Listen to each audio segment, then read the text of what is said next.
హైదరాబాద్లోని ట్యాంక్ బండ్పై సర్దార్ సర్వాయి పావనగౌడ్ విగ్రహాన్ని ఆవిష్కరించిన CM Revanth Reddy, deputy CM Bhatti, PCC chief Mahesh Goud and మంత్రులు, ప్రజాప్రతినిధులు. ఇక్కడ ఏంది, ఇది బహుజనుల తెలంగాణ, బీఆర్ఎస్ వాళ్ళది దొరల న్యాయం, మాది సామాజిక న్యాయం. సీఎం రేవంత్ వచ్చే ఎన్నికల్లో 117 సీట్లతో మళ్ళీ అధికారంలోకి వస్తాం. అర్హులైన గీత, నేత, కార్మికులందరికీ పెన్షన్లు ఇస్తాం. ముదిరాజుల ఆరాధ్య దైవం పండుగ సాయన్న జయంతిని అధికారికంగా నిర్వహిస్తామని చెప్తున్నారు.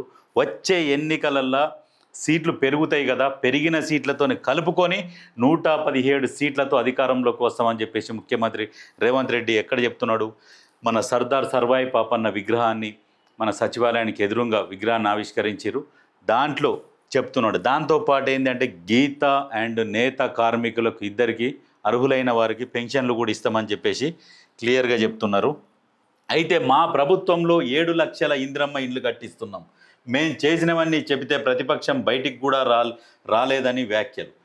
అయితే ప్రభుత్వంలో ఇందిరమ్మ ఇండ్లు 7 లక్షల ఇందిరమ్మ ఇండ్లు గత ప్రభుత్వంలో కట్టిన డబల్ బెడ్రూమ్లు అని చెప్పారు. వాళ్ళకే కట్టుకున్నారు. అవి నాసిరకం కట్టడం వల్ల ఎప్పుడు కూలిపోతాయన్న భయంతో ఆ ఇండ్లల్లో ఉండలేరు. ఇప్పుడు ఇందిరమ్మ ఇండ్లకేమో పోటీ ఎక్కువైపోయింది, స్టాండర్డ్ వాల్యూస్తో కడుతున్నారు.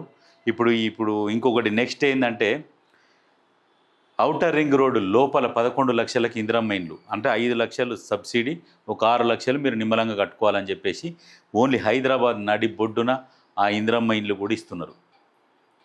దాంతోపాటు ఇంకా ఎవరికైతే జాగాలు కలిగి ఉన్నాయో వాళ్ళకు 5 లక్షలతో ఇందిరమ్మ ఇండ్లు కట్టిస్తున్నారు.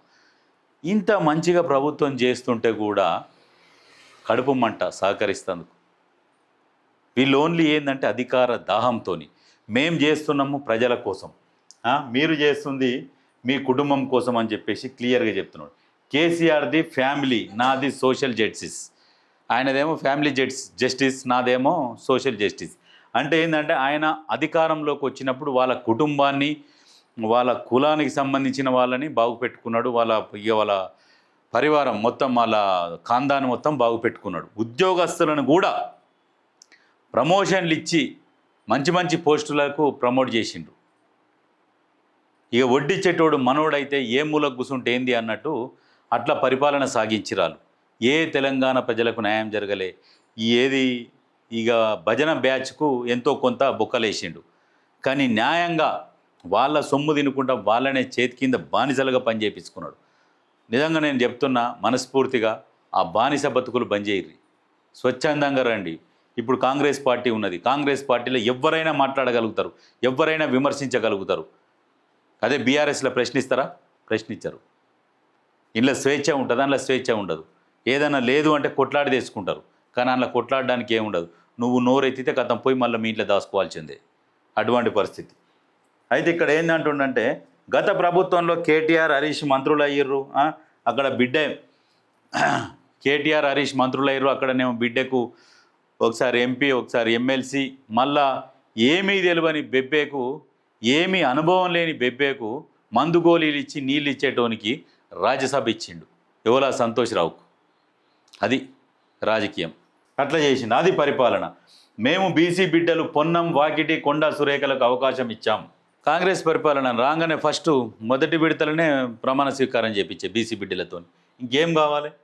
బీఆర్ఎస్ది దొరల సామ్రాజ్యం, మా ప్రభుత్వంలో సామాజిక న్యాయం, గొర్రెలు బర్రెలు మీకు ఇచ్చి వాళ్ళ పిల్లలేమో రాజ్యం వేలారు, కులవృత్తులు చేసుకుంటూనే పిల్లలను చదివించాలి. ఇది ఈ పాయింట్ గుర్తుపెట్టుకోర్రి.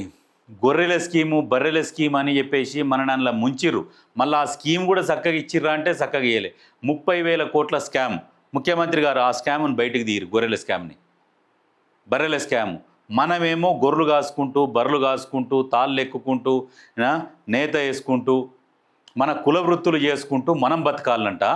వాళ్ళ పిల్లలేమో మనల్ని పరిపాలిస్తారు. మళ్ళీ వాళ్ళ పిల్లలు అత్యున్నత చదువుల కోసం అమెరికాకు, విదేశాలకు పోయి చదువుకుంటారు. మనోళ్ళేమో ఇక్కడనే చదువుకోవాలి, చదువుకుంటే చేతనైతే, లేకుంటే కుల వృత్తులు చేసుకొని బతకాలి, మేము మిమ్మల్ని శాసిస్తామని చెప్పేసి చెప్తున్నాడు.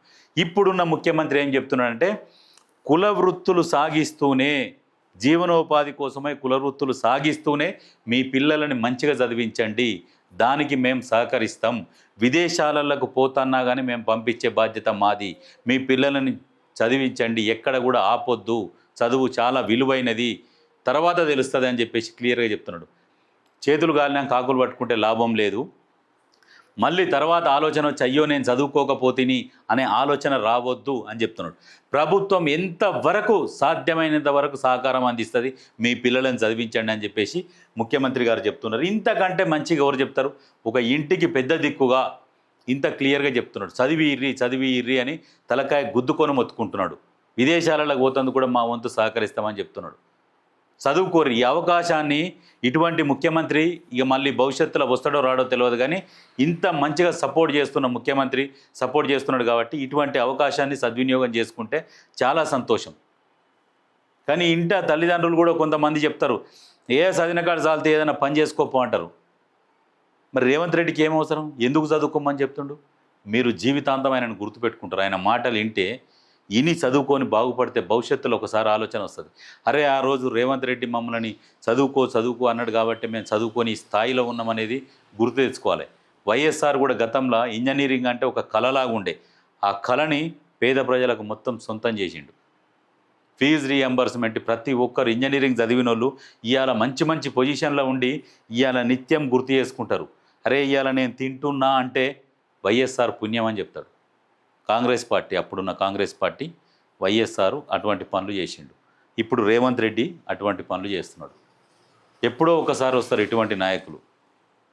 ఈ నాయకులు ఇటువంటి పనులు చేస్తున్నప్పుడు దాన్ని పూర్తి స్థాయిలో సద్వినియోగం చేసుకోవాలి. ఆ తెలివి మనకు ఉండాలి. అయితే ప్రభుత్వ భూములు ఎక్కడెక్కడైతే ఉంటాయో ఆ ప్రభుత్వ భూములల్లో ఈత తాటి చెట్లు నాటే ప్రోగ్రాం పెడతాము. ఎందుకంటే ఈ కనుమరుగు కావద్దు, మద్యం ఆరోగ్యానికి హానికరము, కళ్ళు చాలా మంచిది అని చెప్పేసి డైరెక్ట్ బహిరంగంగా చెప్తున్నారు. గత ముఖ్యమంత్రి కూడా చెప్పిండు, యాంటీ క్యాన్సర్ కళ్ళు తాగితే తాగాలి చాలా మంచిది అని చెప్పేసి చెప్పిండు. సరే అది ఒకటైతే వాస్తవం చెప్పిండు, ఎందుకంటే దాంట్లో ఆయన పిహెచ్డి చేసిండు కాబట్టి మందు తాగొద్దు కళ్ళు తాగురు అని చెప్పిండు, అదొకటి మంచిది. ఇప్పుడున్న ముఖ్యమంత్రికి మన అలవాట్లు లేవు, కానీ పిసిసి కూడా క్లియర్గా చెప్తున్నాడు. రేవంత్ గౌడ్ గారు, ముఖ్యమంత్రి మన రేవంత్ గౌడ్ గారు, కళ్ళు తాగండి, మీకు అలవాటు లేదు కదా, ఒకసారి తాగి చూడండి అని చెప్పేసి మీటింగ్లో చెప్తున్నాడు. కళ్ళు అనేది నిజంగా వాస్తవానికి యాంటీ క్యాన్సర్, కానీ తాగు అంటే పొద్దున్న నుంచి పొద్దుకి దాకా అదే పని మీద ఉండమని కాదు. వీక్లీ వన్సో ఎప్పుడో ఒకసారి వీలు పడ్డప్పుడు అప్పుడప్పుడు కళ్ళు తాగుతుండాలి. ఇక మళ్ళీ దానికే బానిస కావద్దు, దానికే అలవాటు అయ్యి ఉన్న పనులు పక్కకు పెట్టొద్దు. తాగాలి, ఎప్పుడో సమయం దొరికినప్పుడు తాగాలి, దాన్ని ఎంజాయ్ చేయాలి, మన పనులు మనం చేసుకోవాలి. ఇక్కడ అంటుండు రేవంత్ రెడ్డి కాదు గౌడ్, ఆయన కృషి వల్లే ట్యాంక్ బండ్పై పాపన్న విగ్రహం. గౌడ్లు తలుచుకుంటే మరో 5 సార్లు కాంగ్రెస్దే అధికారం. తెలంగాణలో 73 లక్షల ఓట్లు తొలగించారు. ఈసీ ఉదాసీనంగా వ్యవహరిస్తున్నది. TPCC chief Mahesh. రేవంత్ రెడ్డి కాదు గౌడ్ అని చెప్తున్నాడు ఆయన కృషి వల్ల. ఎస్, నిజంగా వాస్తవంగా చెప్పాలంటే సర్దార్ సర్వాయి పాపన్న గోల్కొండ కిలనేలిండు, భువనగిరి కిలనేలిండు, అప్పుడు రాజులకు ఎదురు నిలబడి శాసించిండు. ఛత్రపతి శివాజీలాగా చాలా గొప్ప వ్యక్తి. చరిత్రలో కనుమరుగు చేసిరు తప్పితే ఒక బీసీ బిడ్డ కాబట్టి కనుమరుగు చేసిరు. మళ్ళీ ఆయనని వెలికి తీస్తున్నారు ఇప్పుడంతా చరిత్ర. బయట దేశాలల్లో సర్వాయి పాపన్న గౌడ్ గురించి ఉన్నది, మన దేశంలో పాపన్న చరిత్ర కనుమరుగు చేసిరు. ఇప్పుడు రేవంత్ రెడ్డి వచ్చినాక ఇప్పుడు విగ్రహం పెట్టించిండు, పాఠ్య పుస్తకాలలో కూడా వస్తున్నది.